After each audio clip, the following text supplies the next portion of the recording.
এই তো এখানে আমি মাংসের সাথে সব রকমের মশলা, পেঁয়াজ, রসুন বাটা, আদা বাটা, বাদাম বাটা, দারচিনি, লং, এলাচ গুঁড়ো, জিরা গুঁড়ো, স্বাদ মতো লবণ, লাল মরিচের গুঁড়ো সব কিছু আমি দিয়ে নিয়েছি। এখন হাত দিয়ে ভালো করে মেখে নেব। তেলটা এখনো আমি দেই নাই, তেলটাও দিয়ে নিব আমি।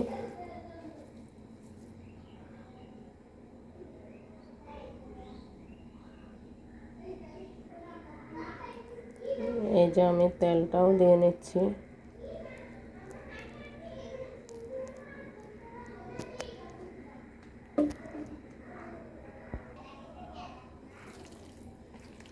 আমি এগুলো মেখে 1 ঘন্টা মতো রেখে দিব মাংসগুলো। আর এমনিতেও গরুর মাংসের বিরিয়ানি অনেক মজা লাগে খেতে। আমি এখানে 1.5 কেজি পরিমাণ মাংস নিয়েছি।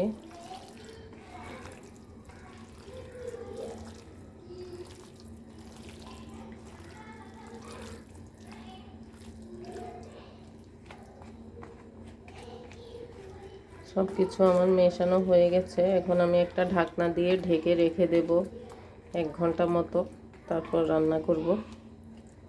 আর আজকের বিরিয়ানিটা আমি সিদ্ধ চাল দিয়ে রান্না করব, আতপ চাল দিব না।